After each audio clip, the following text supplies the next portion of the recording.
Hey there, everybody, and welcome to the Scrappy Piano Teacher podcast. My name is Jacqueline Merzick, but you can call me Jackie. And today is a Scrappy snippet. And I love Scrappy snippets because they're like a super short podcast that's minimally edited and super easy for me in my life. So what I'm going to do today is I'm going to hop on Facebook into one of the piano teacher groups. And I thought I would just kind of paraphrase a post, maybe go through the comments, maybe tell you what I would comment. I don't know. This is like totally unplanned. I have prevented myself all day from going on to Facebook for this reason, because I do not want this to be pre anything. You're just going to get like my raw response. Okay. So I got my phone, beep, bop, boop, getting on Facebook here. Okay, so here's one. This is kind of fun. So this teacher is simply thinking of themes for her recitals. Actually, that's one of my goals for 2026. I have 4 main goals, and I've never done a recital theme ever. I have been teaching for over 28 years. That's a lot of recitals, and I have never once done a theme. Isn't that crazy? So I'm going to actually have my students vote on a theme this year. I'm going to give them a choice between food. Joy Morin did food last year, and I think that just sounded like so much fun. And then Holly Hornian suggested movies, songs from movies. And then there was another one, and I can't think what it was. But let's see what some of these suggestions are for themes. We have Disney women composers. I like that. Creatures of the Earth. Okay, I guess does that like cover bugs and animals? I don't know. Pop's recital, everybody playing a pop song or a song from a musical or movie, and they serve pop and popcorn. That's interesting. Movie soundtracks. Weather, fairy tales, love. I don't know. I don't know if my students would vote on love. What else? We have art. Oh, you know what? Catherine Rollin has her masterpiece. Oh gosh, what is it called? Hold on, I'm going to look it up. Museum Masterpieces. So she has a couple of books on that, and that's really fun. We did, oh gosh, this had to be at least 10 years ago, but we had a thing at the Cincinnati Museum where a few of the teachers were assigned pieces from the book, and we all had one student that we had participate, and they played the selected piece, and then in the background they displayed the art that went along with that, and it was a lot of fun. So that's a great theme. Okay, and then of course we have more animals, more movies. That seems to be a really popular one. Hats. Okay, wear a hat or play a song about hats. I had a senior do her recital. She did a senior recital, and the requirement for the audience was they were only allowed in if they wore a silly hat so that it would calm her down. And I thought that was just so much fun because she had all these people coming in and everybody had on crazy hats. Okay, let's look up another post, shall we? I'm going to look for one that has like way too many comments. Oh my goodness. Okay, here's one. It has a 209 comments right now. Well, okay, let me ask you guys something. If you see a post and it has 209 or 109 or 59 comments, what's the point of commenting? Most likely somebody else has said what you're thinking and what you're already going to say, but I guess everybody likes to feel heard. But let's see here. So I'm going to paraphrase this. Okay, so pretty much she's asking for young beginners, would you rather use Bastian, Faber, or Alfred? First of all, before I even look at the comments, I am going to say this.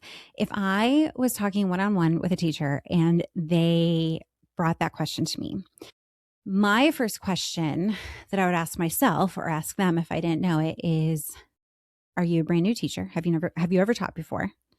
I mean, because let's think about this. Even brand new teachers who have excellent educations still are new to teaching. And you need that experience. You need to get to know the method book that you're teaching out of, right? Okay. But if the teacher is asking this question and has been teaching for like 15 to 20 years, that is a lot different because most likely they know the pieces really well out of what book they're teaching. They have seen the results, regardless of feelings on books, which I have a lot of feelings on methods, I will say. I could totally contribute to this 209 comment thing and make it 210, but I'm not going to. But teachers who have been teaching for a really long time, and I've seen this when I've judged or adjudicated evaluations and festivals and all that stuff, If they've been teaching for a really long time, sometimes it doesn't matter if the method is kind of not that popular because the teacher can adapt and kind of become the method themselves. Somebody has a presentation on that or a session. I think it's Christina Whitlock, actually. I think that she has one where the teacher is the method, and that could totally apply to this right here. And then the third question I would ask is, are we restricted to those three, or can we go outside of that? Maybe this teacher is only comfortable with these three methods. I don't know. All right, so here's some answers we're getting. Alfred, none. Faber, Faber, Faber. Music tree, Faber. Piano Safari, Faber, Bastian, Alfred. Okay, this is a good one. This teacher is saying that they have seen students do well in all three. It mostly depends on how well the teacher knows how to use the method. That's what I'm saying. I mean, personally, I always say if your thumbs are sharing middle C, run far, far away. It's my opinion. I understand it from a newer teacher's point of view, though, because when you are a new teacher, it's really helpful to have that lesson kind of pre-planned for you, where you literally just have to look on the page and it's guiding you, and you can just kind of do the turn the page thing as you get to know it and you get comfortable, and then you get a little bit more brave pulling in supplements or trying different activities or noticing that the student needs a little bit more work on this or that. I can understand that for sure. And I totally respect this question. I have to be honest with you. I think this is a very brave question on a piano teacher group forum post, whatever you want to call it, because sometimes teachers are very attached to their opinions. All right, everything I'm seeing is just mostly one word answers or none of the above. And then that's it, but there's no context to it. So I think when it comes to these, first of all, here's my thoughts. If there's a gazillion comments, I don't think that it's completely necessary. If there's a gazillion comments, I don't think it's completely necessary to post. Maybe just read through the comments, and I would bet that the odds would be in your favor that somebody has answered the way that you would, and then, maybe give them a thumbs up. That's just my opinion. In terms of how I would answer that question, if you're really, really, really curious, I would probably say if you are restricting yourself to just those three, I personally would pick Faber, just because it's not what I consider to be a quote unquote position happy method where the students get too stuck in their positions. Now, I don't teach out of that anymore. I sometimes supplement with it because I think they have really great music in there. I personally would answer that for young beginners, I would use Piano Safari Friends. I would also mix it with Marilyn Lowe's Keyboard Games A, and I probably would also dabble in Tales of a Musical Journey if it was a group class. I've found for me what's really successful with my group classes of really young beginners, Tales of a Musical Journey is very engaging. It doesn't take up much time, so that's kind of like our spine, and then I supplement around that with keyboard games, exercises, activities, coloring, that kind of thing. And then when I have students that are one-on-one that are early beginners, we do mainly Piano Safari Friends, implementing again with keyboard games. So that's what my answer would be. I would say if you're a new teacher, do what's easiest for you. I do think there's a learning curve when it comes to the keyboard games, Piano Safari Friends. Tales of a Musical Journey is pretty easy to start with if you're a brand new teacher.